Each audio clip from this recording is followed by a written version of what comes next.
Good morning. Welcome to Swayam Learning Point. I am your learning friend Subhash Gaikwad. I am very glad that you're watching this beautiful, extraordinary, awesome video, and this video is about problems, means practice set problems. Okay, so practice set 3.3 हम देख रहे हैं. उसके पहले सभी concept को हमने समझा. कौन से कॉन्सेप्ट थे? 30 60 90 degree theorem, 45 45 90 degree theorem, isosceles triangle theorem, converse of isosceles triangle theorem.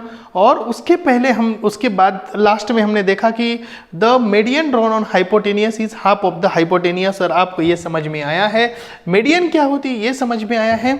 आज हम अभी यहाँ बात करने वाले हैं, समझाने वाले हैं, find the values of x and y using the information shown in the figure. Find the measure of angle ABD and angle ACD. हो, बहुत बढ़िया.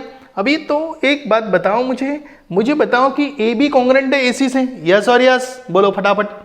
AB कॉन्ग्रुएंट है AC से, यस और यस, यस फटाफट. ओके, तो AB is congruent to AC. बताओ कौन सा थ्योरम आपको याद आ रहा है? चलो फटाफट लिखो, कौन सा थ्योरम याद आ रहा है? कौन सा थ्योरम है वो? Isosceles triangle theorem. तो आइसोस्केलस ट्रायंगल थ्योरम में क्या है बताओ मुझे. If the lines are congruent then their opposite sides opposite angles are congruent. If suppose AB is congruent to AC, तो AC के अपोजिट एंगल कौन सा है? X है. ओके, AB के अपोजिट एंगल कौन सा है? 50 डिग्री, यानी ACB है. तो ABC और ACB दोनों क्या रहेंगे? कॉन्ग्रुएंट रहेंगे. अभी एक क्या है? 50, तो X क्या आएगा? 50 आएगा. Similarly you can see that BDC. तो BD is congruent to DC, yes or yes? Why? Because it is given. Okay, so angle DBC and DCB is what? Congruent. Is it clear? So if this is 60 degree, but the y will be the 60 degree. Got it? Fantastic. मुझे समझ में आ गया है, आपको समझ में आ गया है. सर आगे जरा बताओ तुम.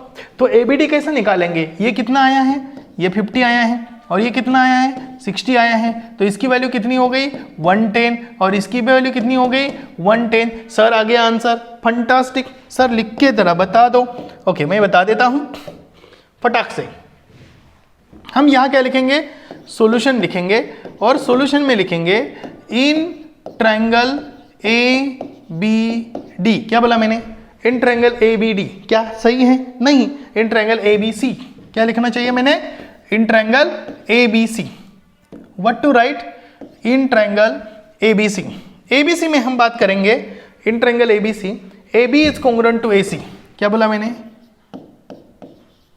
Segment AB is congruent to segment AC. This is what given. Got it? Okay, good. अभी AB is congruent to AC, then what you can say that angle ABC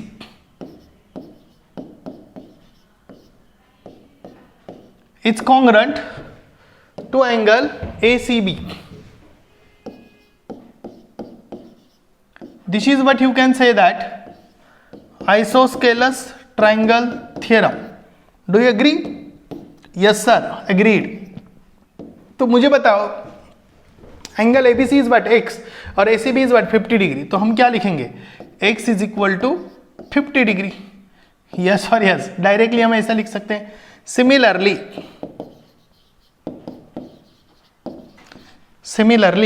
in triangle DBC, in what triangle? DBC. In triangle DBC मुझे बताओ DB या BD, segment BD. Segment क्या है? BD is congruent to segment CD, या it's congruent to segment CD is what? Given. ये क्या है? Given है. And therefore you can say that angle DBC. क्या बोला? Angle DBC is congruent.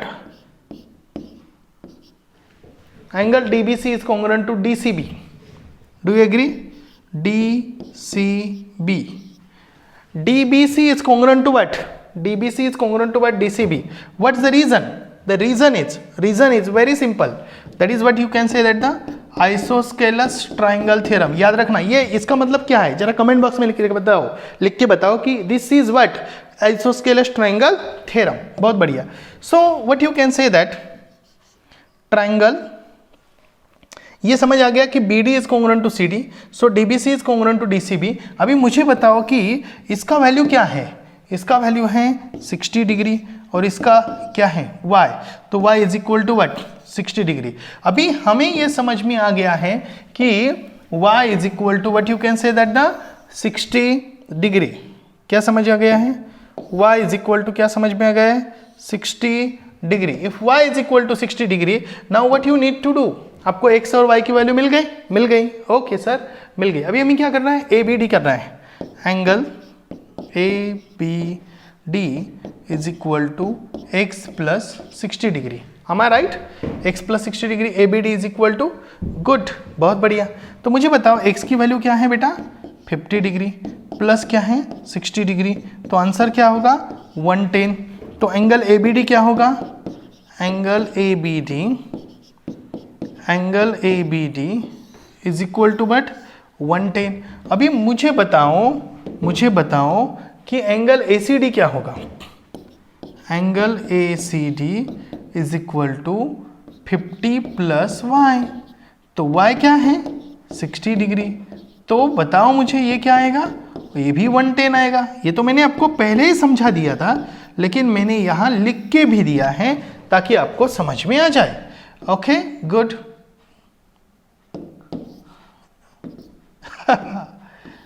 110, ठीक है। चलो नेक्स्ट एग्जांपल लेते हैं। नेक्स्ट एग्जांपल में क्या क्या दिया है जरा देखते हैं। Find the value of x and okay, the length of hypotenuse of right angle triangle is 15।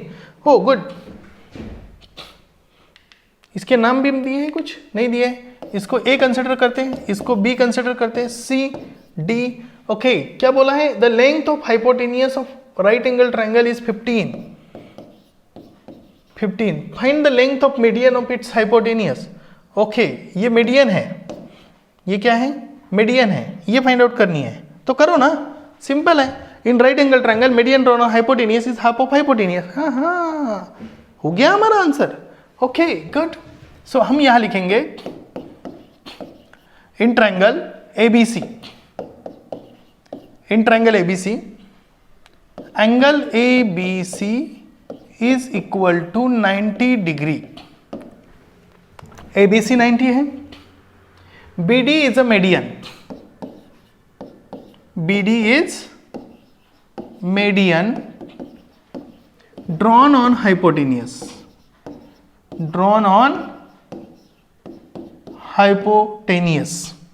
if BD is a median drawn on hypotenuse, so what you can say that, okay BD is half of AC, so हम यहाँ लिखेंगे BD is half of AC, median drawn on hypotenuse is half of the hypotenuse in right angle triangle। तो हम यहां लिखेंगे in right angle triangle, right angled triangle, median drawn on hypotenuse, median drawn on hypotenuse is half of hypotenuse. Median drawn on hypotenuse is half of hypotenuse. Is it okay? Thank you. Median drawn on hypotenuse is half of hypotenuse. So what the BD is half of, what is the AC? AC is 15 centimeter. So it is what 7.5 centimetre. Is it clear? Sir ऐसा नहीं दिया है, centimetre नहीं दिया है, तो हम क्या लिखेंगे बेटा, यूनिट्स लिखेंगे। क्या लिखेंगे, यूनिट्स लिखेंगे। आपको समझ आ गया है? और लास्ट में आंसर को क्या करना है, बॉक्स करना है। ये आपको समझ आया है? हम यहाँ नेक्स्ट आगे जाएंगे। In triangle P Q R, Q is 90 degree, P Q is 12, Q R is 5, Q S is median, find the Q S. Okay, diagram draw की है, नहीं की है? ओके चलो कोई प्रॉब्लम नहीं, मैं यह डायग्राम ड्रॉ कर लेता हूं। ये मान लो कि P है, ये Q है और ये R है, और QS जो है ये मीडियन है। अभी हमें बताया गया है कि PQ 12 है, QR 5 है। पहले पाइथागोरस इस्तेमाल करके PR की वैल्यू निकालो। ओके गुड, फिर QS की निकालो, आराम से निकालेंगे। तो यहां लिखेंगे प्रूफ या solution, sorry not proof, it is solution. Why solution? बोलो why solution? Because it's a solution, it's not proof. हमें प्रूफ नहीं करना है, हमें आंसर निकालना है। तो in triangle PQR, in triangle PQR, what you can say that in triangle PQR, QS is, पहले QS मीडियन तो बाद में लिखेंगे, पहले क्या लिखेंगे बोलो तो बेटा? पहले लिखेंगे angle PQR is equal to 90 degree. PQR यदि 90 डिग्री है बेटा, तो मुझे बताओ कि if PQR is 90 degree, then what you can say that Pythagoras theorem, क्या बोला मैंने? Pythagoras theorem। क्या है Pythagoras theorem? PR square is equal to PQ square plus QR square। ये आपको पता है by what theorem? Pythagoras theorem। Value put करो, कैलकुलेशन करो फटाफट से, मुझे बताओ 12 का स्क्वायर प्लस 5 का स्क्वायर, जब कैलकुलेशन होगा तो यहाँ आएगा 144 प्लस आएगा 25, यहाँ आएगा 961, ये आएगा 13, यानी PR स्क्वायर आएगा, PR स्क्वायर, और ये आएगा PR taking square root. Got it? Okay, तो ये PR आ गया। अभी PR आ गया तो हमें क्या पता है? QS is a median. So यहां लिखेंगे हम QS is median. If it is median, then what you can say that QS is half of PR।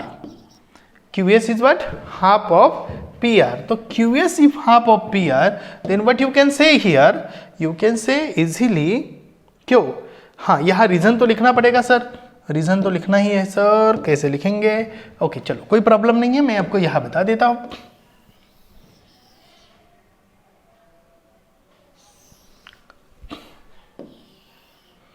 Okay, यहाँ तक आए हम। अभी QS is equal to PR है, तो हम क्या लिखेंगे? QS, बेटा QS ऐसे नहीं लिखते, यहाँ लिखेंगे QS is equal to half of 13। तो यहां हमें लिखना पड़ेगा कि इन राइट एंगल ट्रायंगल, क्या बोला मैंने? In right angle triangle, right angled triangle, median drawn on hypotenuse, median drawn on hypotenuse is half of hypotenuse. Median drawn on hypotenuse is half of hypotenuse. So what you say that 1/2 into how? ये तो calculation होना चाहिए अभी, ठीक है ना? तो ये आएगा 6.5 यूनिट्स। तो what is the value of QS? 6.5 units. क्या आपको समझ आ रहा है? चलो मैं देख लेता हूं कि आपको दिखाई दे रहा है। ओह बहुत बढ़िया, fantastic. Okay good, next question को हम देखेंगे। नेक्स्ट क्वेश्चन बहुत ही सिंपल है, और ये एग्जाम्पल में क्या बताया गया है? In figure G is the mid point of concurrence of the median. Concurrence point को हम सेंट्रोइड बोलते हैं, point of concurrence. So G is a centroid. What the G is a centroid. यहां GT दिया हुआ है 2.5, find the length of PG। Okay good, तो यहां हम सॉल्यूशन में लिखते हैं, सॉल्यूशन में क्या दिया है? G is the centroid, PT is median and G is centroid. G is what? Centroid. So what you can say that AG upon GT is equal to 2:1। याद रखना PG, हाँ, not AG। Okay that is what you can say that the PG is to GT is what 2:1. इसको हम क्या बोलेंगे, centroid trisect the median. याद रखना ये ट्राइसेक्ट क्या है सर, सेंट्रॉइड ट्राइसेक्ट यानी 3 ऐसे पार्ट में डिवाइड करता है जिसमें एक पार्ट छोटा होता है और दूसरे मतलब 2 पार्ट, मतलब ये सेंट्रॉइड जो है ट्राइसेक्ट करता है यानी एक तिहाई हम बात करते हैं उसको, एक तिहाई यानी बोलने के लिए हम 2:1 बोलते हैं. क्या बोलते हैं 2:1 यानी एक पार्ट इतना होता है कि जो ऐसे 3 पार्ट मिला के वो पूरा पीटी बनेगा. Got it? Okay. So centroid trisect the median.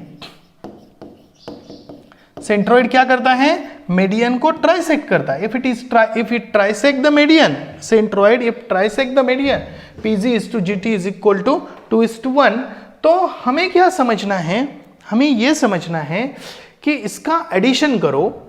Okay तो एडिशन करने से क्या होने वाला है, बस जीटी की वैल्यू तो दी है और हमें क्या करना है, पीजी की वैल्यू निकालनी, कुछ करना ही नहीं है बस. तो क्या जीटी की वैल्यू है 2.5, तो PG upon 2.5 is equal to 2/1.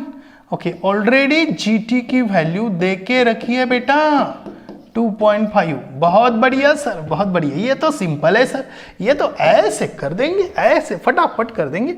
चलो तो Pg is equal to 2 into 2.5 कितना होता है 2 इंटू 2.5 सर, तो Pg इज इक्वल टू 5 हो गया, 5 सेंटीमीटर यूनिट. ओके 5 यूनिट्स हो गया. हमें क्या पूछा है बेटा, क्या पूछा है वही तो समझ लो. लेंथ तो पीजी हो मिल गया, लेंथ तो पीटी फाइंड आउट करनी है. तो पीटी किससे बनता है, पीटी बनता है पीजी प्लस जीटी से. और हम यहां बात करेंगे पीजी की वैल्यू है 5 और जीटी की वैल्यू है 2.5. तो हमारा आंसर बनेगा, बोलो बनेगा क्या बनेगा, हमारा आंसर बनेगा, इसको आंसर बनने के लिए मैं थोड़ा सा जरा ऊपर ही लेके जाता हूं इसको. ओके ताकि आंसर बनने में मुझे दिक्कत ना हो जाए. और यहां हम लिखेंगे 7.5 यूनिट्स. तो पीटी मिला है 7.5 यूनिट्स. और मैं आपको रिक्वेस्ट करता हूं कि पीटी जो निकालना था, पीजी निकाला हमने वो है 5 और पीटी निकाला है 7.5. और आप इसको अच्छी तरीके से देखिए, समझिए, फिर हम आगे जाएंगे नेक्स्ट वीडियो में नेक्स्ट टॉपिक को समझने के लिए. तब तक के लिए इससे पहले जितने भी वीडियोस मैंने आपको समझाए उसकी प्रैक्टिस आप करते रहे, क्योंकि प्रैक्टिस से ही आपकी ज्योमेट्री परफेक्ट होगी. हमारे वीडियो को देखने के लिए पूरा प्यार से दिल से लाइक करने के लिए और एकदम दिल की गहराई से आपको मेरा सलाम. क्योंकि आप घर बैठे ही हमारे साथ अच्छी तरीके से स्टडी कर रहे हैं. तब तक के लिए थैंक यू, बाय बाय.